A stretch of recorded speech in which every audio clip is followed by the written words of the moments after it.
¿Qué tal? ¿Qué tal? De nueva cuenta, aquí en nuestra comunidad de los Cuatro Vientos y en nuestra plataforma 4B TV, les agradecemos mucho que el que estén conectados, estimadas audiencias de nuestro portal cuatrovientos.net y también nuestras redes sociales, un programa más en vivo.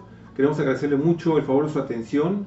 Los invitamos por favor a que nos estén constantemente compartiendo y bueno, ya están ustedes viendo aquí un personaje que tras 20 años de desaparecer en Baja California regresa de nueva cuenta y con más fuerza. Y miren, el tema del día de hoy no pues ameritaba evidentemente que estuviera él presente porque vamos a platicar del debate, los debates en México y su trascendencia y su impacto en los procesos electorales y obviamente vamos a hablar del 2018 en particular, pero también vamos a tocar temas que están relacionados con el famoso debate del día de ayer en la ciudad de Mérida, el último, el tercero y último que se presenta antes de la jornada que se nos viene ya dentro de 2 semanas, el domingo 1 de julio del año 2018. Y bueno, sin mayores preámbulos, quiero primero que nada pues agradecerle mucho a 2 amigos, a 2 colaboradores de las Cuatro Vientos que han estado con nosotros presentes a través de artículos. Armando ha estado con nosotros en estos programas en vivo. Y bueno, primero presento a Armando Duarte Moller, ya sabe usted, sociólogo, doctor en ciencias, y pues nos da muchísimo gusto de nueva cuenta contar contigo aquí en el programa, mi estimado Armando.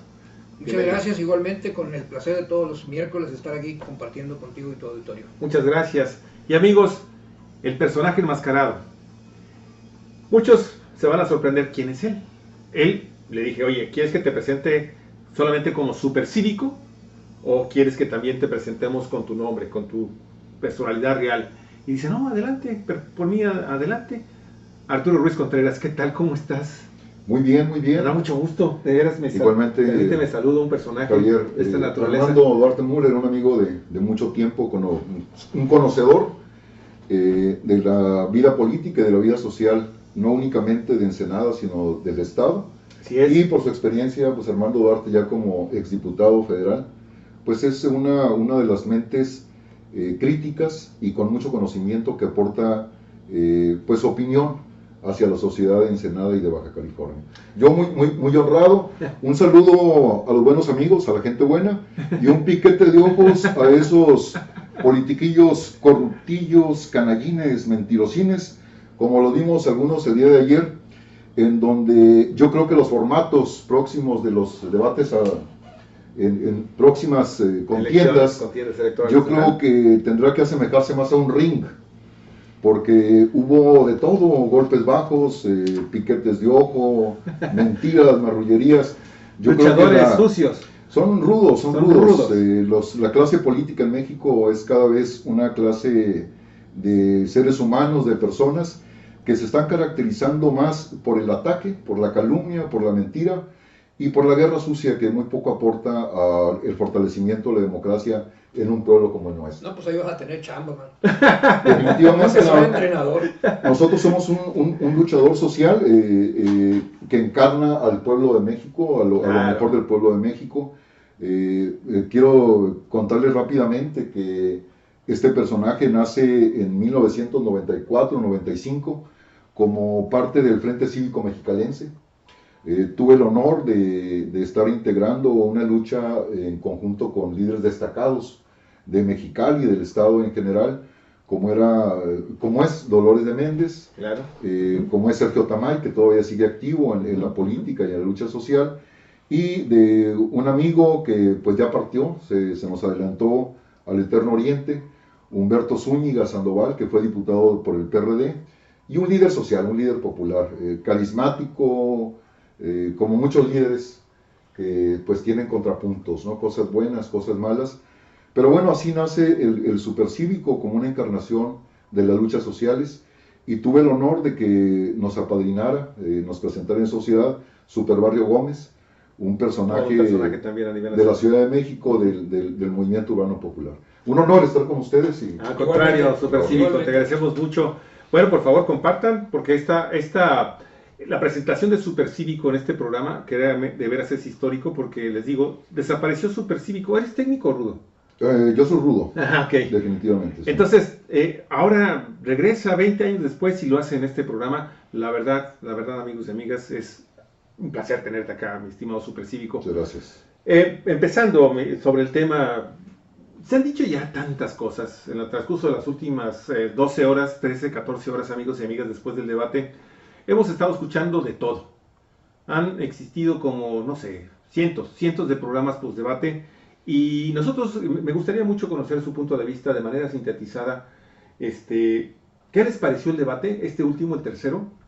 Para ir comenzar a perfilando el tema de fondo, que es la trascendencia de estos debates en los procesos democráticos del país. Armando, me gustaría mucho que hicieras una reflexión inicial sobre este tercer debate que se realizó ayer en la ciudad de Mérida, en Yucatán. Bueno, mi opinión personal es de que no tuvo nada extraordinario. Se habían creado expectativas en el sentido de que pues quienes no van al frente de las preferencias electorales Sí. tratarían de aprovechar al máximo esta ocasión con el objeto de incrementar su, digamos que su puntaje y tratar de restarle la mayor cantidad posible a quien va encabezando las preferencias, que es Andrés Manuel López Obrador. En ese sentido me parece que no se logró nada y por lo mismo yo digo, este fue, digamos, un debate que no tuvo nada de extraordinario. Si acaso, habría que señalar que en este formato, se ensayaron 3, en este formato hubo más ocasión de plantear propuestas y un poco menos ocasión de recurrir a la rudeza, ¿no? Cosa que también no quiere decir que no haya estado presente, Claro. lo estuvo, ¿no? Lo Claro, estuvo. sí, lo estuvo, Sin claro. embargo, creo que este formato, incluso en algunas ocasiones, los moderadores intervenían para reconducir Tratar de la discusión al regresar al tema, tema. para que no se aprovechara y se tiraran se para perdiera como en otras ocasiones. Así es. Eso es lo que yo podría decir. Y me parece que aquellos ciudadanos que quisieron ver en el debate una confrontación civilizada que les permitiera tener la ocasión de decidir por alguno de los 3, pues se quedaron con las ganas, ¿verdad? O sea, la verdad es que aún con todo lo novedoso del formato, lo limitado del tiempo y lo específico de las preguntas, era muy difícil que los candidatos pudiesen plantear en unos cuantos segundos pues una propuesta de carácter económico. Se reducían a responder preguntas muy precisas, pero no se podía profundizar. Supercívico, vimos creo, no sé si coincidas con nosotros, pero el hecho es que Armando, Ricardo Anaya se ve durante todo el momento del debate, se ve nervioso, se ve grosero, se ve desesperado, interrumpiendo y tratando de rescatar lo posible después de que le ponen momentos antes de que arranque el debate 2 bombas ahí de gran peso. ¿Cómo ves a Ricardo Anaya? ¿Crees que le alcance para repuntar o es ya definitivamente alguien por quien podemos estar doblando las campanas? Yo creo que vimos todos a 3 candidatos, a 4 candidatos, uno de ellos muy campechano. Es como cuando te dicen que ya no pasaste el semestre en la universidad, pero tú sigues asistiendo a la universidad y a las clases porque está bien el relajo con los compañeros. Ese es el Bronco. Un candidato campechano que se da el lujo de incluso de hacer llamados a la cordialidad y de darse un beso. Sí, un hombre que sí logra conectar con un lenguaje sumamente común y que puede generar de repente risa y de repente asombro por las propuestas descabelladas que lanza sí, en este tipo el famoso FBI. Sí, el FBI, el Facebook Bronco Investigation. Ese tipo de ocurrencias. Es una ocurrencia. Pero bueno, es un hombre que conecta, un candidato campechano. Vi a un candidato inseguro, a José Antonio Meade, totalmente inseguro. Y vi a un candidato de la IRA, Ricardo Anaya. Tú lo sintetizas así, es ira. Está iracundo. Perdió el control en varias ocasiones en el debate, tanto con el candidato del PRI como con el candidato de Morena, Andrés Manuel López Obrador, Es un hombre que está lleno de ira.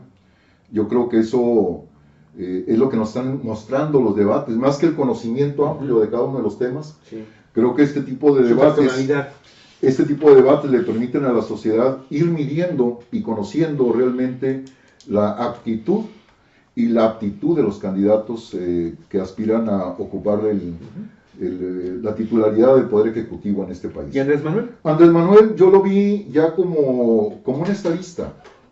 Vuelve a marcar la agenda, vuelve a ser el centro de atención del debate, tanto de ataques como de seguimiento de sus temas. Marca la agenda y empieza ya a decir qué es lo que va a hacer. Él ya no está en el plan únicamente de candidato, sino que ya está diciendo qué es lo que va a hacer para enfrentar cada uno de los temas. Y creo que es un hombre perseverante, y yo en lo particular coincido con él. El gran problema de México que tenemos que enfrentar todos y entenderlo es el asunto de la corrupción. La corrupción en México es un tema que abarca lo económico, no es una cuestión únicamente moral o ética. El tamaño de la corrupción en México, los datos que nos dan organismos internacionales y algunos organismos nacionales, es de un impacto enorme, 500,000 millones de pesos.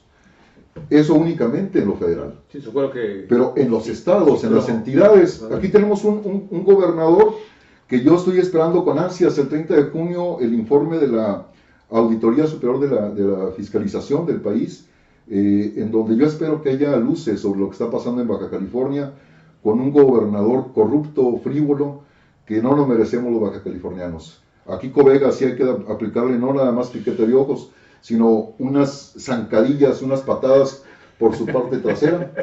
Y aplicarle la quebradora, mi estimado Super 5. La quebradora se le queda corta. A ese tipo hay que darle unas patadas en los glúteos para sacarlo del ring de la política.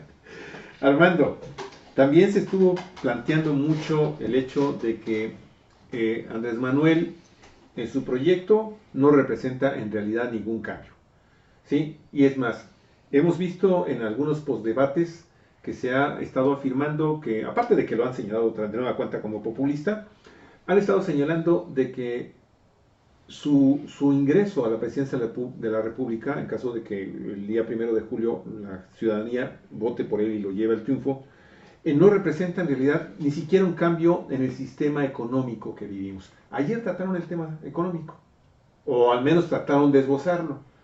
¿Cómo ves? ¿Qué representa desde el punto de vista de la economía nacional un posible triunfo de Andrés Manuel López Obrador? ¿Es realmente un cambio en la economía? ¿Es un viraje en el modelo económico o no lo es?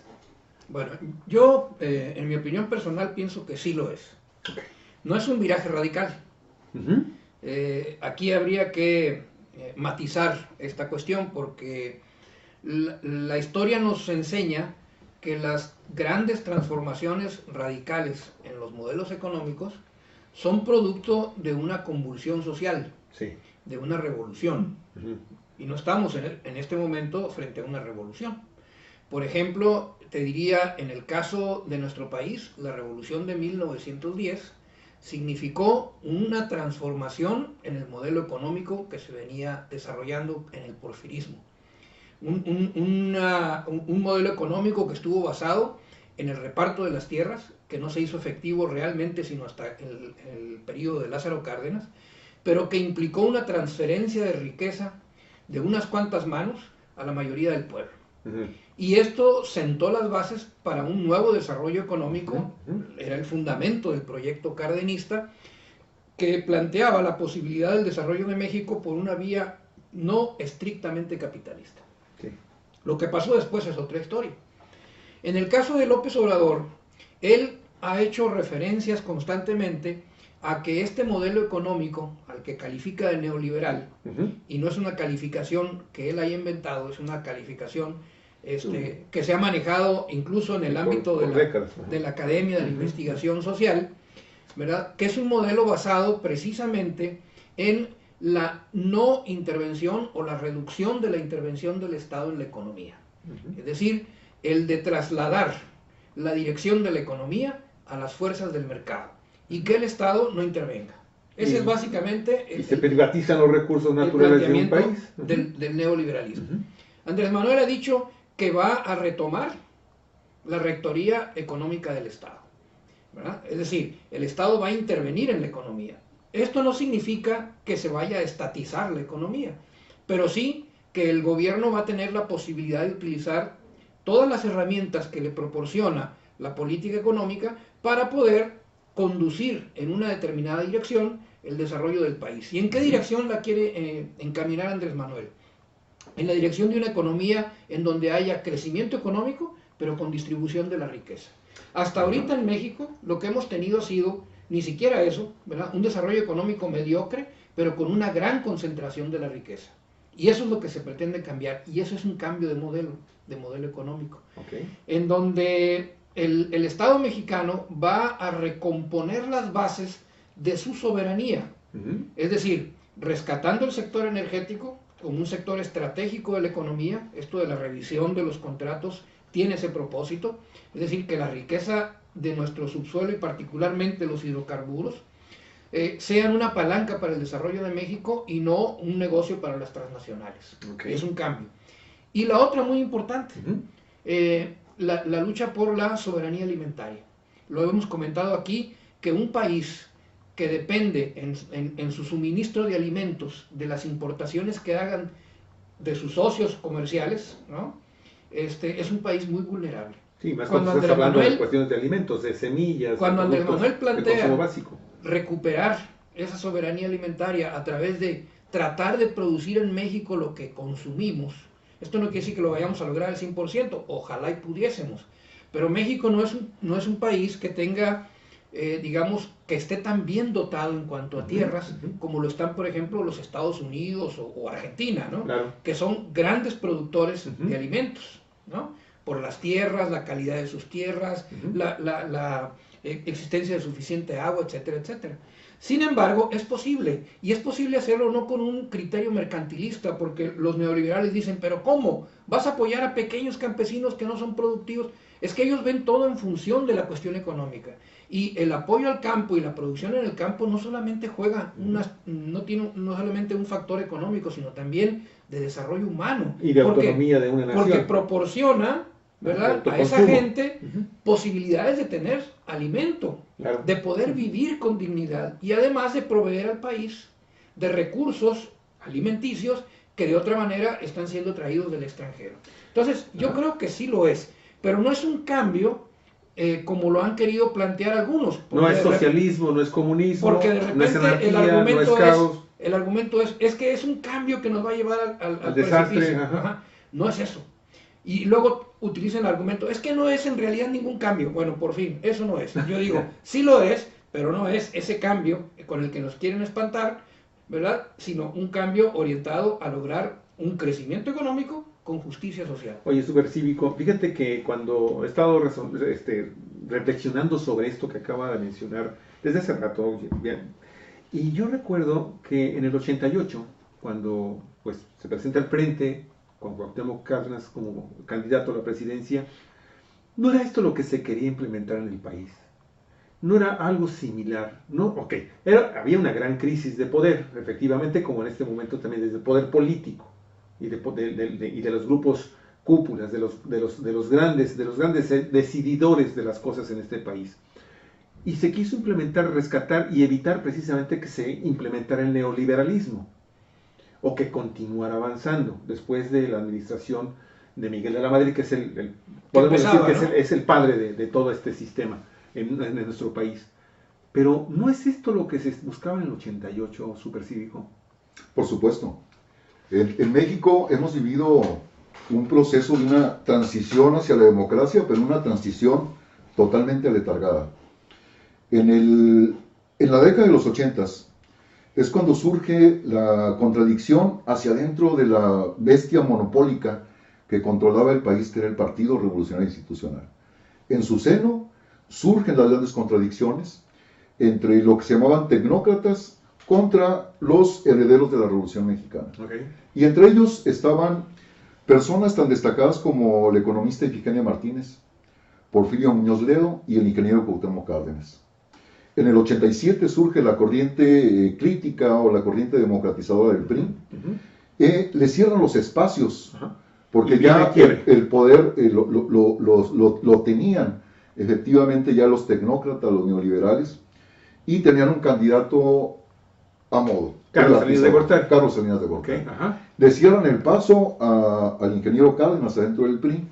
Surge el proceso, un fenómeno social increíble, en donde la gente salió a votar, en donde la gente salió a tomar las calles en 1988 con la conformación del Frente Democrático Nacional, haciendo candidato suyo al ingeniero Cárdenas, el Partido Auténtico de la Revolución Mexicana, el Partido Popular Socialista, en fin, Eberto Castillo estaba por la izquierda, por lo que era el PSUM en ese entonces, heredero del Partido Comunista, declina en favor del ingeniero Cárdenas, dando una muestra de caballerosidad y de visión política. ¿No era y de el Partido Mexicano de los Trabajadores, el PMT, con Eberto? Creo que sí, ¿no? No. Era el Partido Mexicano Socialista. Mexicano Socialista, sí. Okay. Okay, sí. PMS, PSUM, sí, así es la evolución del Partido Comunista. Okay. Y lo que vimos efectivamente es eso, el país buscaba que el Estado no se olvidara de su papel de regulador de la economía, de una economía mixta, un Estado protector de la clase trabajadora y un Estado que regulara a las grandes empresas transnacionales. El proceso a nivel internacional, tenemos que verlo así, es el regreso al fortalecimiento de los Estados-nación para frenar un poco el poder de las grandes transnacionales y de la especulación del capital. Oye, súper típico, pero estás hablando de valores que se plasmaron en la Constitución. Lo que pasa es que la gran lucha de Andrés Manuel no es un socialista. Andrés Manuel no es un comunista, ni va a imponer una dictadura del proletariado, porque no es así. Andrés Manuel es un hombre constitucionalista.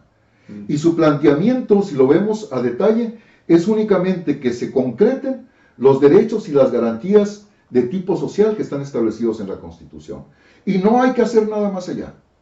Si en este país respetamos y llevamos a cabo los derechos establecidos en la Constitución, estaríamos viviendo en una utopía maravillosa. Porque están plasmados todos los derechos fundamentales. Un salario que sea justo, que alcance para que la familia pueda comer, puedan salir a divertirse, que prueben vestido, educación a la familia. Y sin embargo, estos gobiernos neoliberales han establecido y se han afincado y adueñado de una Comisión Nacional de Salarios Mínimos que vulnera la propia Constitución, estableciendo salarios de hambre. Y ahora vemos que todos los candidatos están hablando de elevar el salario mínimo. ¿Por qué no lo hicieron en sus gobiernos? El PAN tuvo 12 años con Fox y con Calderón para llevar a cabo esas grandes transformaciones que el pueblo estaba esperando, y no lo hicieron.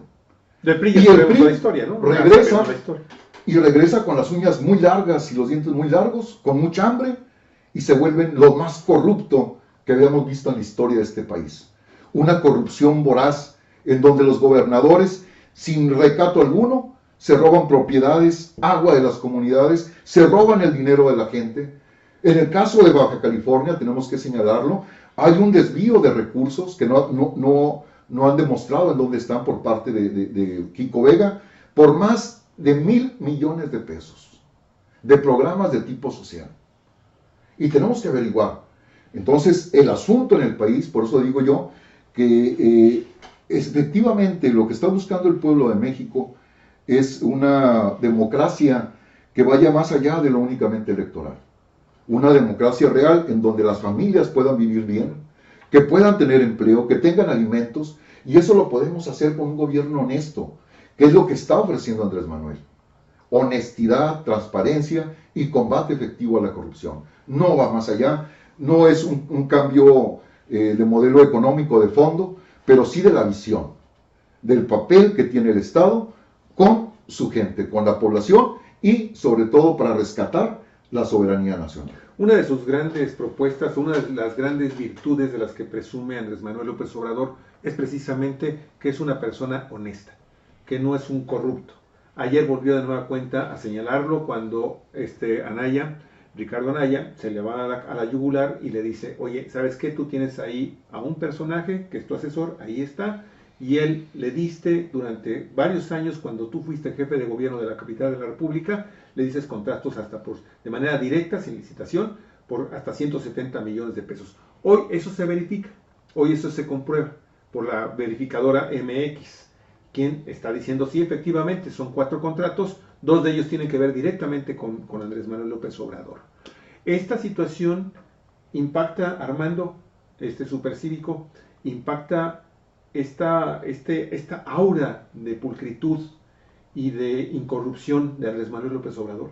Mira, yo creo que va a ser un elemento que tanto Meade como Anaya van a manejar con mucha intensidad en las próximas 2 semanas que quedan ya prácticamente de campaña, tratando con ello de manchar la imagen de Andrés Manuel. Okay. Sin embargo, aquí habría que precisar las cosas, porque es muy fácil hacer un señalamiento de esa naturaleza en una circunstancia como fue el debate, en el que es difícil. Sí, es acorralarlo, es, sí, la mala maña, pues. Sí, la llave sucia. El piquete de ojos, ¿no? El piquete de ojos. Supercívico. Entonces, de ojos y la sí, ahí hizo falta tu asesoría, Andrés Manuel, porque también les hubiera picado los ojos. Pero bueno, mira, las asignaciones directas no están, aunque hay una ley de licitaciones, no se evita por completo la asignación directa. Sí, existen casos en que se da la asignación directa. Este gobierno, por ejemplo, hizo mucho uso de las asignaciones directas, el gobierno de Peña Nieto, con el señor Meade como secretario de Hacienda, ¿no? Hubo muchas asignaciones directas, porque la asignación directa es una forma rápida de hacerle frente a un problema a través de la contratación de una empresa, en este caso privada, para que se hiciera cargo de proveer la obra para un servicio, que fue el caso de los segundos pisos en la Ciudad de México. El proceso de licitación es más largo, es un proceso que se hace para inversiones más a largo plazo. Bueno, entonces, como conclusión de esto, no el hecho de que exista una asignación directa implica un acto de corrupción. No necesariamente. ¿Cuándo es cuando una licitación directa implica un acto de corrupción? Cuando a cambio de otorgarte esa asignación, te pido un moche.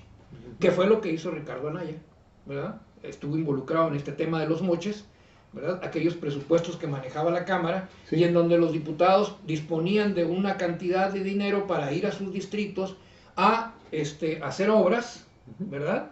Un poco para justificar que el diputado tuviese alguna injerencia en la situación del distrito, que no es su función además, y estos diputados, sobre todo los del PAN, lo que hacían era pedir un porcentaje, que iba a veces arriba del 10%. Entonces, si se invertían 20 millones, me tienes que dar 2 millones de ahí evidentemente ahí. Y en esto estuvo involucrado Anaya y estuvo involucrado Cepeda, que eran compañeros de Cámara, el actual presidente del que es el actual presidente del partido y uno de sus más recalcitrantes defensores. Entonces, habría que analizar en este caso, y yo creo que el equipo de campaña de Andrés Manuel lo va a sacar. Hoy mismo yo escuchaba a Tatiana Cloutier darle lectura a una ley, no recuerdo cómo se llama, en donde se establece la reglamentación para poder hacer la asignación directa. Y lee el artículo y la realidad dice, bueno, aquí no hay nada que diga que está prohibido.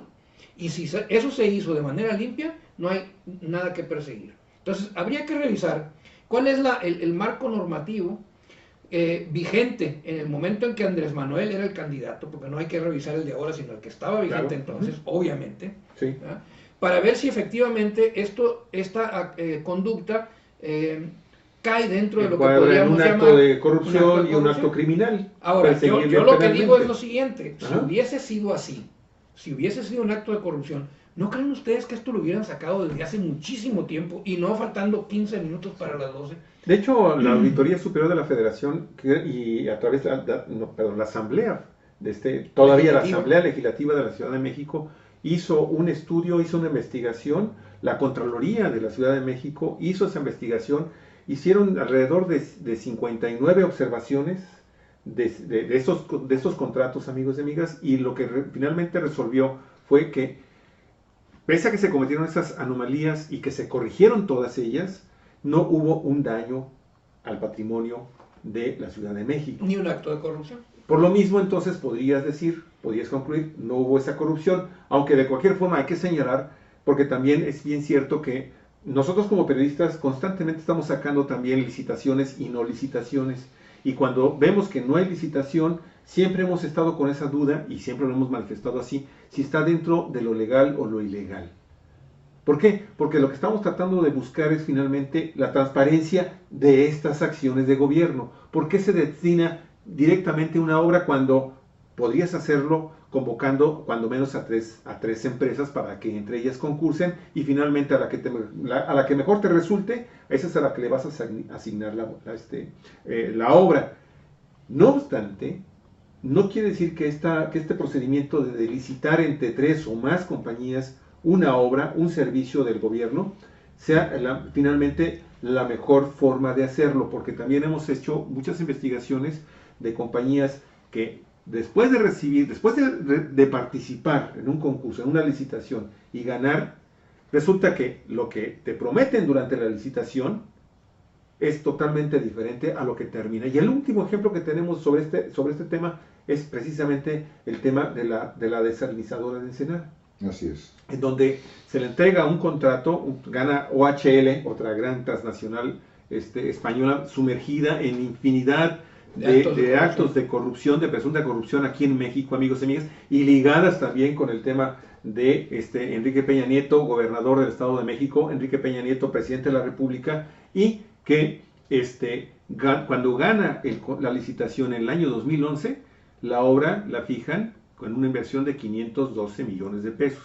Y ahora que vino a inaugurar la obra, el presidente Enrique Peña Nieto, a entregársela a la ciudad de Ensenada, ¿sí? Resulta que costó finalmente casi 950 millones de pesos, es decir, 91% más. Y así nos vamos. Y esta obra se licitó.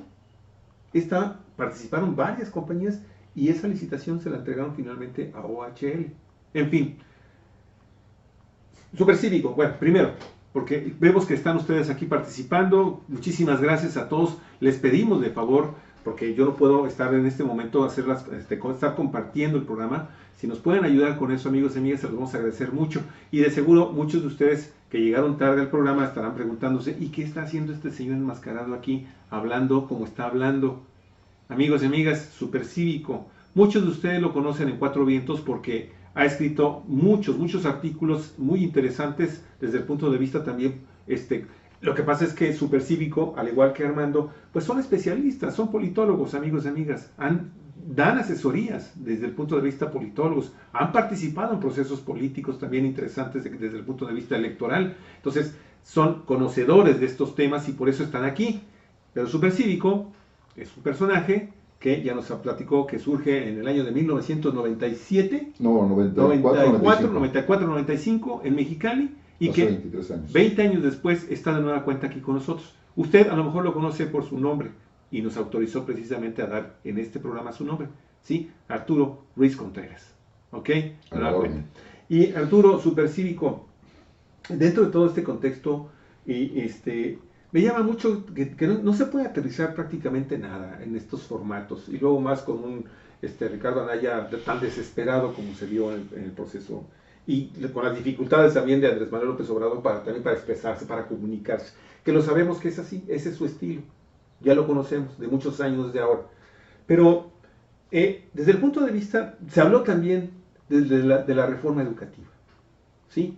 Y vimos ahí quizás por momentos una propuesta, un momento en el que sí se hicieron algunas presentaciones porque no se desarrolló más, unas presentaciones de lo que están pensando en este momento los candidatos aplicar en caso de que lleguen a la presidencia de la República. ¿Es suficiente lo que presentaron? ¿Qué sería necesario incluir una verdadera reforma educativa? Ya dijo Andrés Manuel López Obrador, lo vino a confirmar, que para él la reforma educativa tal y como fue aprobada en este sexenio va a desaparecer. Definitivamente en México uno de los grandes problemas que tenemos y en Baja California es el gran rezago que tenemos en educación. Y es un rezago que va más allá de la cuestión de cobertura, de la presencia de escuelas, sino que el rezago se debe en gran parte a la carga administrativa que históricamente se les ha asignado a los maestros.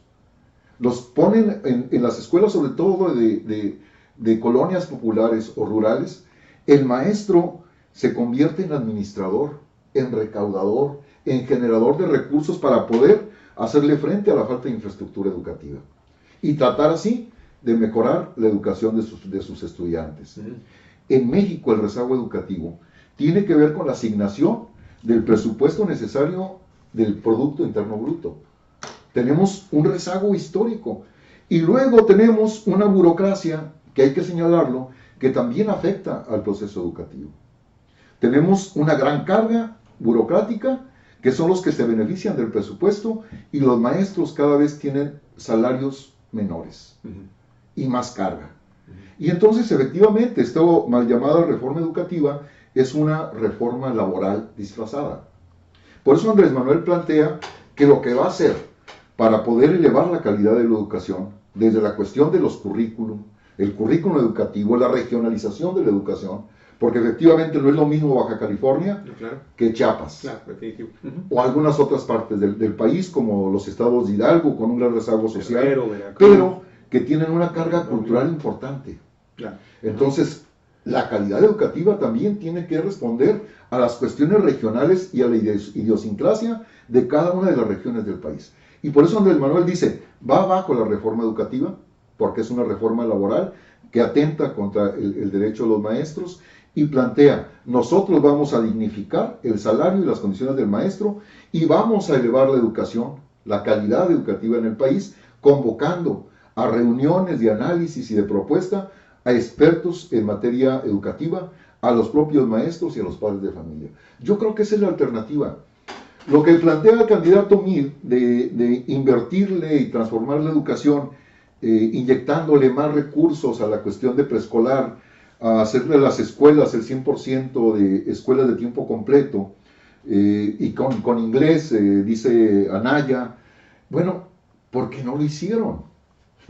¿Por qué no lo han hecho en el tiempo que han ejercido el poder, no únicamente a nivel federal, sino en las entidades de la República? Y con un poder legislativo. Entonces, muy yo creo que la gran rápido, carga que está frenando las campañas y la empatía de los candidatos del PRI y del PAN y sus satélites, yo creo que lo que los frena es la historia, porque el pueblo no es torpe, el pueblo ya no se deja engañar fácilmente. Yo creo que es la carga de sus malos gobiernos, y que la gente ya no puede creerle nuevamente a quien, ejerciendo el poder, no ha sido capaz de dar respuestas efectivas. Armando, entonces en materia educativa todo se resume a la modernidad de la educación, y la modernidad es el inglés, la modernidad es el tablet, la modernidad es tener un teléfono celular en donde los niños indígenas puedan aprender. No, me parece que esa es una visión muy superficial de la educación. El problema de la educación es que necesitamos una buena educación, no una educación moderna, una educación antigua, una buena educación. Porque mira, esto de la modernidad es un argumento que no tiene mayor trascendencia, como si la pedagogía dependiera de que tuvieras una tablet, ¿no? O que el proceso de enseñanza-aprendizaje eficaz dependiese de que tuvieras una computadora. Son herramientas que son muy útiles, sin duda alguna. Yo soy partidario de que se utilicen, pero no todo se reduce a eso. La famosa modernización educativa de Vicente Fox fue las famosas pantallas inteligentes en los salones de clase. Que están abandonadas. Que se perdió muchísimo dinero porque no se pudieron instalar, porque no se hizo un plan para hacerlo. A lo mejor la idea no era tan mala, ¿verdad? Pero no había un plan, y la ausencia de ese plan lo que refleja es que son puntadas, como esto de la educación moderna, es una vil puntada. O lo fue en su momento esta biblioteca, ¿se acuerdan ustedes? Fue de Fox, fue de Vicente Fox, que fue un verdadero fracaso, y aparte otro monumento más a la corrupción también de la administración de Vicente Fox, porque eso jamás funcionó. Así es, y con una gran cantidad de recursos. Mira, el problema de la educación en México es que es una educación que está dominada por un enfoque economicista. Okay. Aquí lo comentamos en alguna ocasión sí. Anterior, de que es una educación y el currículum está diseñado para eso, el modelo pedagógico está diseñado para eso, para generar ciudadanos que sean disciplinados, acríticos y productivos, competitivos entre ellos, ¿no? Hasta por competencia se llama el modelo famoso, ¿no? En donde te preparan para que vayas a un mundo en el que hay que pelearse contra todos y tratar de destacar por tus méritos solamente, sin establecer realmente condiciones para que todos puedan participar y en todo caso competir en igualdad de circunstancias. Y esto lo quiero ligar con el tema de la ciencia y la tecnología, que también fue uno de los grandes ausentes porque no se define una política específica, no hay tiempo para que se pueda haber hecho esa explicación a detalle, ¿sí? Me imagino que existe en sus plataformas de todos los candidatos, sin embargo, se nos queda nada más esta imagen de Andrés Manuel López Obrador diciéndonos para él quién va a ser o quién puede ser o a quién nombraría como directora del Consejo Nacional de Ciencia y Tecnología, el famoso CONACYT, en caso de que él llegue a ganar, y propuso a la doctora Elena Álvarez Buila,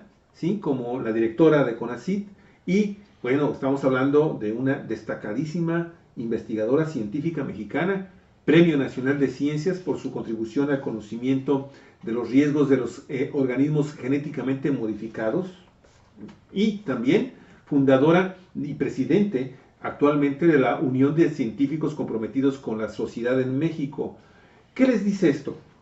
O sea, los demás, bueno, tanto Mir como Anaya se han negado a decirnos a los mexicanos a quienes propondrían en los cargos prioritarios de un gabinete. Este personaje en particular ya recibió el aval de casi toda la comunidad científica de este país, que nos están diciendo que fue quizás la buena nota de todo el debate. La nota más, y sin embargo, la ciencia y la tecnología pareciera ser, al igual que el tema del ambiente, del medio ambiente, de los temas que han sido hechos a un lado por los candidatos. ¿Qué opinan? Definitivamente, ¿no? Y se nos olvida otro gran tema, ¿eh? En primer término, coincido contigo que la forma de abordar del candidato Andrés Manuel el tema de la ciencia y la tecnología en el país, lo aborda también diciendo que va a incrementar el presupuesto. No únicamente es el asunto de decir, voy a poner a esta gran científica, Premio Nacional 2017, al frente del CONACYT. Se compromete también a asignarle más recursos, porque de nada serviría, en todo caso, que ponga a la mejor persona, a la más preparada al frente del CONACYT, si no se le dan los recursos necesarios para que los proyectos que requiere nuestro país se desarrollen. Fíjate, nada más tantito te voy a interrumpir para reforzar lo que tú estás diciendo del nivel en el que se encuentra dentro de o que se ha encontrado durante las administraciones federales del gobierno tanto de Vicente Fox como de Felipe Calderón y actualmente con Peña Nieto, porque desde que era presidente Vicente Fox se hizo la propuesta por parte de diputados, una de ellas aquí de Ensenada, que era servidora pública también en aquella época de la Secretaría de Comunicaciones y Transportes, para que se incrementara la inversión del gobierno federal a cuando menos el 0.4% del Producto Interno Bruto. Se pedía el 1% y dijeron, bueno, vamos a darles el 0.4%. Desde entonces, esa cifra es inalcanzable. Nunca se ha aplicado el 0.4% del presupuesto y del Producto Interno Bruto del país para el despegue y el apoyo de la ciencia y la tecnología. Con esto, amigos y amigas, yo nada más quiero recalcar el lugar en donde se encuentra algo tan fundamental para el desarrollo independiente autónomo de este país. Perdón. Sí, te quería comentar además en el tema del medio ambiente. Efectivamente, la clase política tiene un terrible desprecio hacia cuestiones fundamentales para el desarrollo de las personas. Hay una crisis o tienen un problema, lo primero que le recortan en el presupuesto es a la cultura, al deporte y a la ciencia. ¿Y a los programas sociales, pues ves? A los programas sociales, como son de corte asistencialista y son como controlan, en los últimos sexenios los han mantenido, incluso los han engordado. Pero y en estados donde va a haber elecciones, Estado de México, por ejemplo, el año pasado. Pero volviendo al tema del día del debate de ayer, a mí me llamó, como biólogo, poderosamente la atención el anuncio de Andrés Manuel, porque Andrés Manuel ya está anunciando lo que va a hacer. Él ya no es un candidato, él ya es una persona que sabe que va a asumir el Poder Ejecutivo y empieza a decir qué es lo que va a hacer en su sexenio. Y nos dice una muy buena nueva. Se compromete a sembrar 1 millón de hectáreas de árboles frutales y maderables. Y sobre todo en una zona francamente frágil en la cuestión de los ecosistemas, en el sur y sureste del país, en la parte del istmo. Una transformación que algunos empresarios voraces han acabado con los ecosistemas de carácter tropical en el país, y con ello han modificado no únicamente el clima, sino que hemos perdido suelos, hemos perdido biodiversidad de plantas y animales. Hemos perdido activistas, estimado supercívico, que están en contra de estos proyectos. Algunos encarcelados y otros asesinados, activistas de carácter ambiental y comuneros. Estos gobiernos son los que tienen que cambiar. Y entonces el llamado que yo le hago a la sociedad es que sí medite el voto, que lo piense bien y que la decisión que ustedes tomen, háganlo, pero salgan a votar, porque no podemos darnos el lujo de ir a elecciones como la de Baja California, en donde únicamente votan 3 de cada 10 electores, 3 de cada 10, y si los dividimos entre los partidos políticos, tenemos a gobernadores como Kiko Vega, que tiene únicamente el respaldo real de un 17% del total de electores. Entonces no nos permitamos esto. El próximo 1 de julio, ya los vieron en los debates, ya están escuchando las propuestas, no crean en la guerra sucia, tienen dudas sobre las propuestas de gobierno de cada uno de los candidatos, vayan a los portales y revisen cuáles son sus propuestas concretas. Y para concluir en este tema, yo lo quiero señalar, me sigue doliendo que en ninguno de los debates se ha abordado el tema de la cultura. Ese es una cuestión otro gran ausente, fundamental para las sociedades, porque una sociedad, Andrés Manuel ha señalado que uno de los pilares que él tiene para el despegue y el manejo de su gobierno es afianzarse en los valores culturales del pueblo de México. Pero en los debates y en las propuestas, yo le pido a la gente que revise qué es lo que está planteando cada uno de los candidatos, porque tenemos actualmente actividades culturales nulificadas por la reducción presupuestal. Y eso es una lástima, porque un país que no desarrolla las artes, que no desarrolla la posibilidad de que la gente vaya a recrearse a través de la danza, de la pintura, de la escultura, que nuestros niños se metan a esos procesos de hacer música, de hacer poesía, estamos perdiendo valores fundamentales. Y eso es parte de la educación, de una nueva visión de educar a nuestra gente. ¿Algún comentario sobre el tema? Sí, yo creo que, como bien señala Arturo, la propuesta de Andrés Manuel no fue solamente en el sentido de proponer a esta doctora, que ya de por sí la propuesta es muy importante por la trayectoria que tú ya mencionaste, sino también en el hecho de incrementar el presupuesto. Andrés Manuel habló ayer de llegar al 1%, que es lo que recomienda como mínimo la Organización de las Naciones Unidas, a través de la UNESCO, para que los países inviertan en ciencia y tecnología. Si ahorita se aplicase solo el 0.4% que tú mencionas, ¿verdad?, quiere decir que Andrés Manuel está planteando un incremento del 150%, del 0.4 al 1%. ¿No? Estamos hablando del 150% de incremento.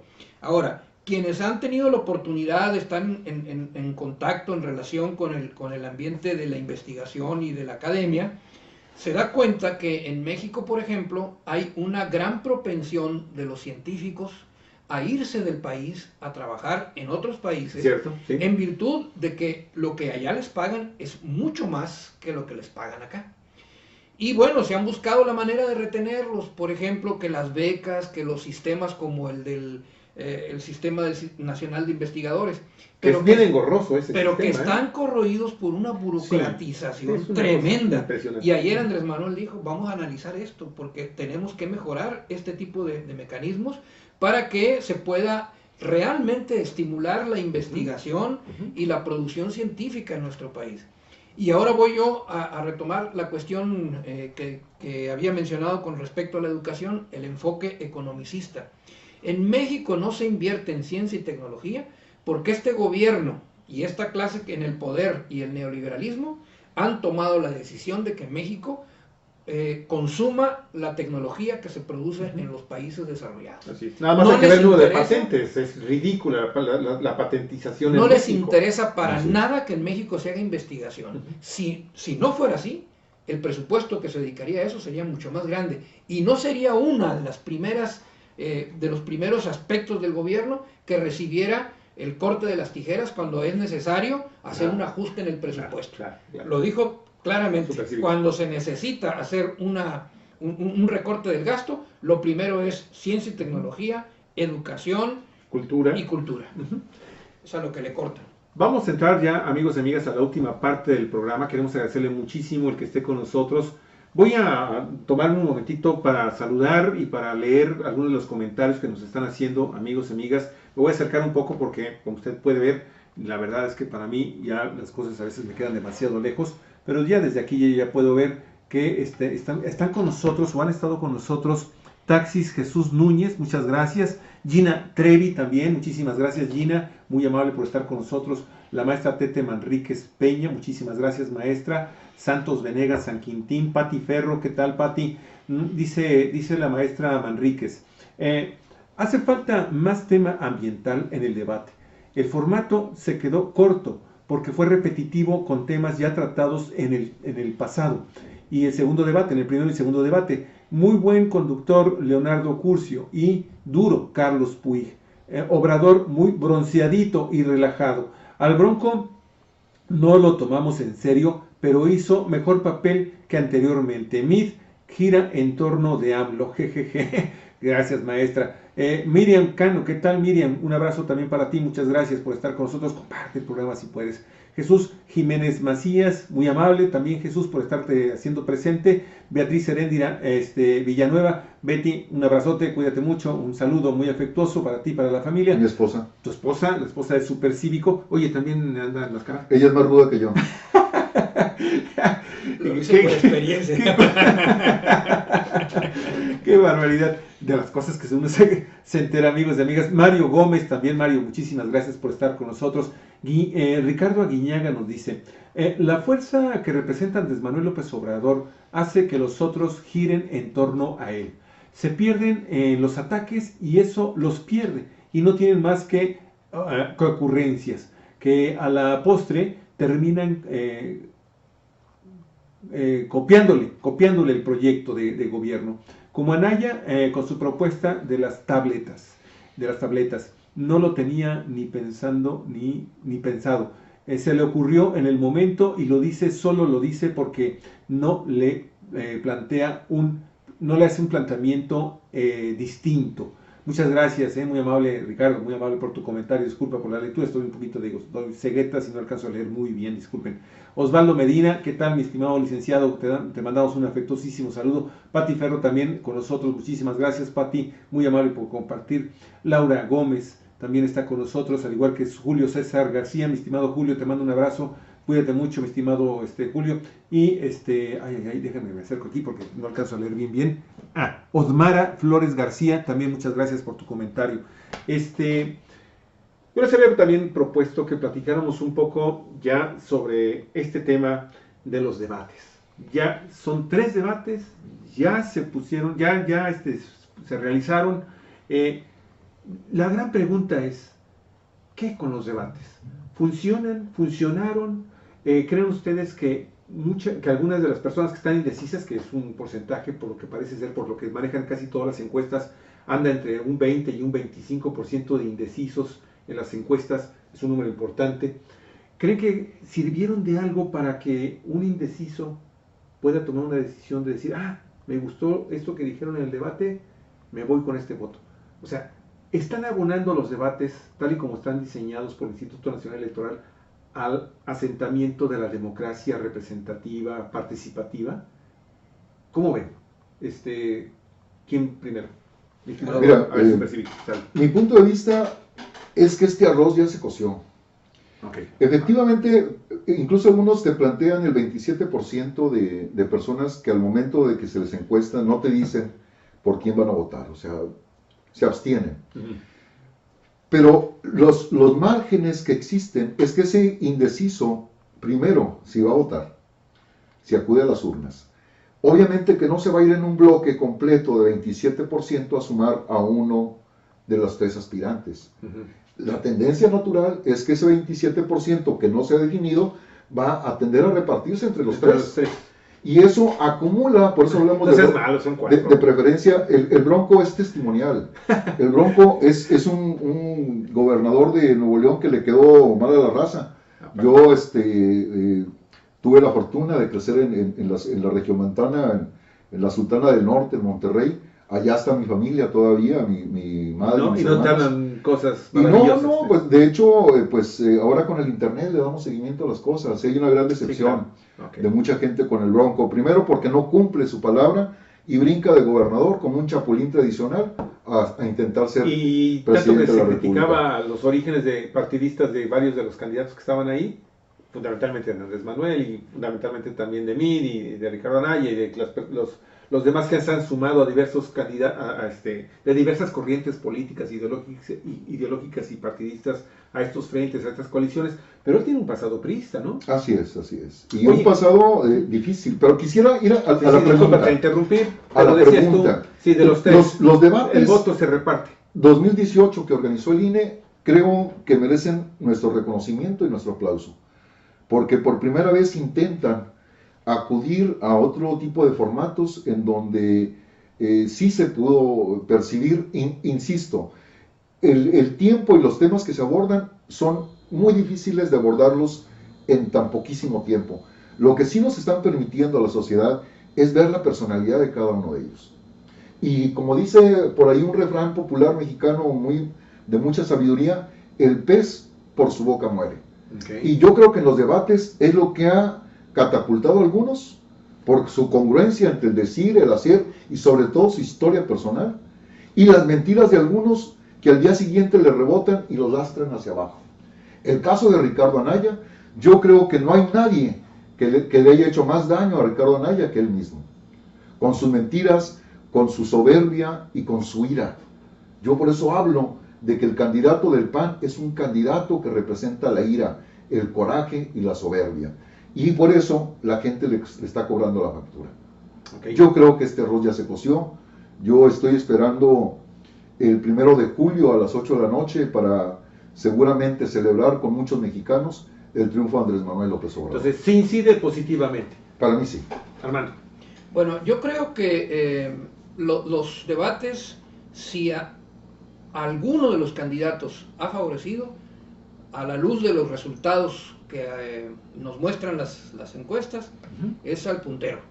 Porque a partir de que se hace el primer debate hasta la fecha, ¿verdad? Y habría que ver cuál es el desempeño en los próximos días, pero las encuestas nos han hablado de una tendencia sistemática, consistente, creciente de Andrés Manuel López Obrador, que pasa del orden de los 30 y tantos a arriba del 50%.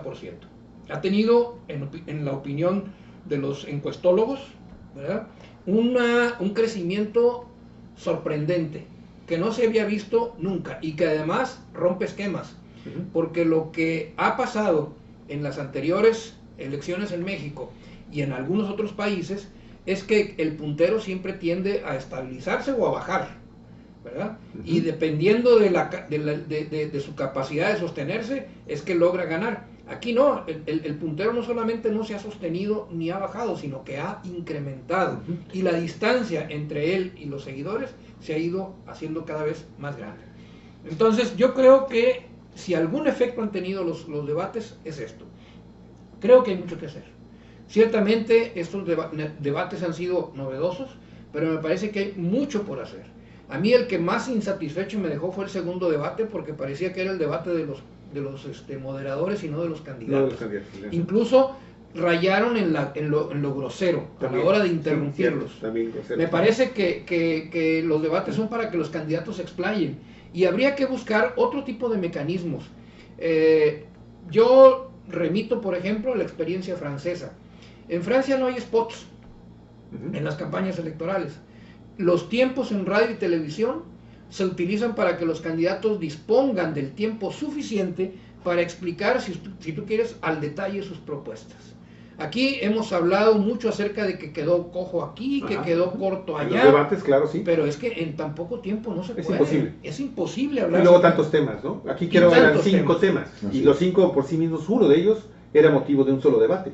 Así es. Entonces yo creo que se debía de cambiar el esquema y que el tiempo del Estado que se utiliza para que los partidos políticos metan spots, pues mejor que se dediquen a hacer más debates, más amplios, en donde la limitación del tiempo no sea tan grande y que verdaderamente los espectadores, los ciudadanos, podamos tener una impresión más objetiva de qué es lo que cada candidato está proponiendo. Quizás como los que hacen en Estados Unidos también, 1 contra 1 con un moderador, y estarse rotando 1 contra 1, y tener programas así más constantes, o sea, mayores debates, mayor número de debates transmitidos por televisión, por radio, por internet, para que entonces ahí se conozca el 1 a 1.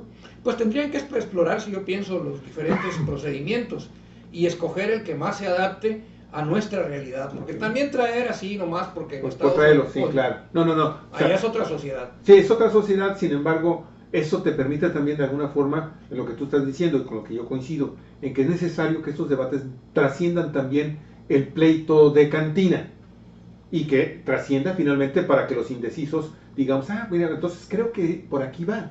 Y ahí tiene mucho que ver también la actitud de los candidatos. Lo que pasa es que aquí, claro, tanto el segundo como el tercer lugar, al parecer, cifraron todas sus esperanzas de poder mejorar en las encuestas, tratando de denostar y atacar al candidato, ¿no? Y olvidándose de las propuestas. El último gran tema, o la última sugerencia que les quiero yo preguntar, ok, el día 1 de julio está ya a la vuelta de la esquina. Ya tenemos la información, ya conocimos su lenguaje corporal, ya conocimos cómo actúan bajo presión, ¿sí? ¿Qué esperamos para el día 1 de julio? O sea, esto obviamente la próxima semana lo vamos a ampliar, pero en este momento postelectoral, postdebate, ¿qué esperamos los mexicanos? Hay una gran incógnita y hay un gran temor por un número de millones de mexicanos de que se pudiera implementar o que ya está implementándose un gran fraude en este país. ¿Qué creen ustedes? Yo creo que hay que tener la decisión como ciudadanos de participar. Cualquier fraude que se intente no va a poder. Un fraude, cuando tienes elecciones cerradas, te puede funcionar. Cuando la participación de los ciudadanos es baja, puede funcionar un fraude. Yo creo que México ya está muy experimentado y muy dolido, la sociedad, con los fraudes históricos que se han cometido en este país, particularmente con el fraude de 1988 en contra del ingeniero Cuauhtémoc Cárdenas y la de 2006. El 2012 se cuece aparte porque fue la compra de conciencias y la compra de dignidades de gente pobre a través de una tarjeta que les remitió un mes de alimentos. Que por cierto, ahora el dueño de esta compañía de Soriana, entonces, ahora está denostando al mismo gobierno, al mismo presidente Enrique Peña Nieto. No sé si ustedes leyeron o escucharon las cosas dan vueltas. Entonces yo creo que si el mexicano, los bajacalifornianos, los ciudadanos con credencial de elector salen a votar, yo no creo que sea posible un fraude ya en este país.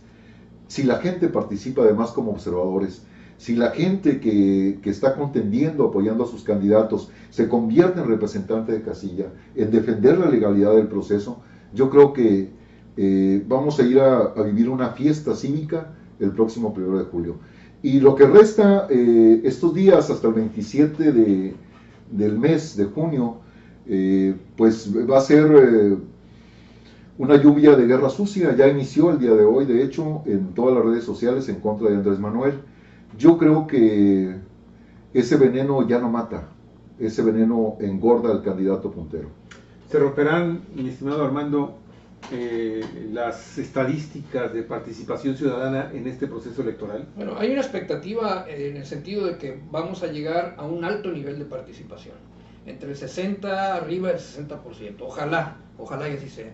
Y con relación a tu pregunta de qué esperar el 1 de julio, bueno, si hoy fuera el día 31, ¿no? Yo te diría, López Obrador va a ganar mañana la elección con un amplio margen. y en un escenario de alta participación. Faltan todavía 2 semanas y días, y está en marcha una operación política sucia por parte de la mafia del poder, no puedo decirlo de otra manera porque no puedo decir si es el PRI o es el PAN, pero en donde a través de una supuesta encuesta se está llamando a todos los ciudadanos con el propósito de denostar a Andrés Manuel López Obrador con calumnias viles y con calumnias que no tienen ningún sustento. A mí me ha tocado que en mi casa me llamaron a mí, a mi celular, llamaron a mi esposa a su celular. ¿Las famosas encuestas? Sí, y nos llamaron al teléfono fijo. O sea, 3 ocasiones en un solo domicilio. Y algo hay que señalar sobre esto, amigos y amigas, porque hoy en la mañana ya el Instituto Nacional Electoral determinó que estas llamadas de estas supuestas encuestas son ilegales.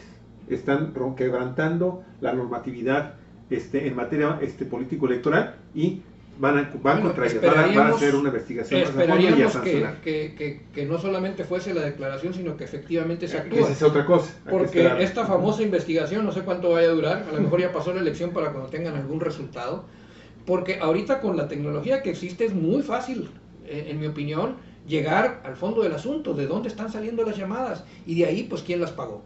Bueno, y por último, yo siento que, como bien dice Arturo, y estoy totalmente de acuerdo con él, depende de los ciudadanos. Si el día 1 de julio vamos a las urnas a votar y votamos en conciencia por el candidato que ustedes quieran, ahí sí no me voy a meter en decirles voten por este o por el otro, por el que ustedes quieran, pero que vayamos a las urnas electorales, que depositemos nuestro voto para que hagamos imposible que se manipule el resultado de la elección. Efectivamente, el fraude es hermano carnal de la baja participación ciudadana. Es hermano carnal de la apatía, y ojalá, ¿verdad?, la participación ciudadana se dé no solamente en términos de ir a votar, sino también de ir a cuidar que el voto se respete. Claro, definitivamente, amigos. Estoy recordando, no sé en qué película se menciona, en B de Victoria. Finalmente, si queremos encontrar al verdadero responsable de un desastre de una nación, simple y sencillamente es irnos a parar enfrente de un espejo. Somos los ciudadanos los que hacemos grande o empobrecemos a una república, a una democracia, a un sistema de gobierno, a un país.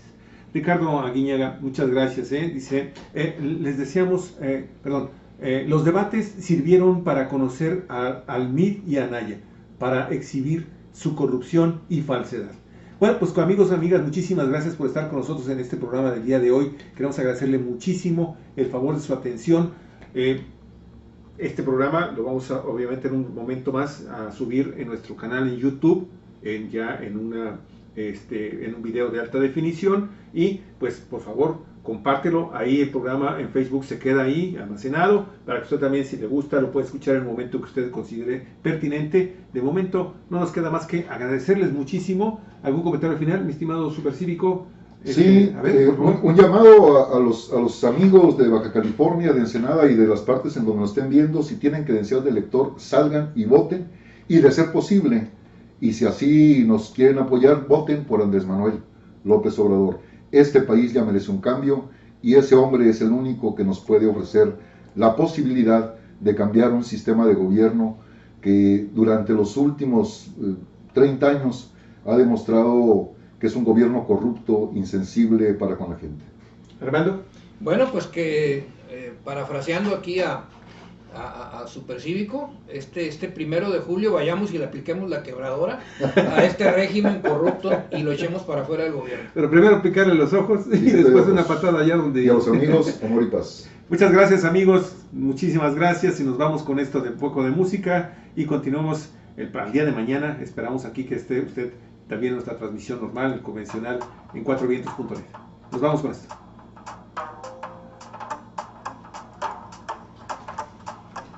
Un gusto. Igualmente, como siempre. Todavía no cerramos, porque si no van a conocer tu identidad. Tu identidad bastante conocida. Claro. Muchas gracias. Que pasen muy buena tarde y buen provecho.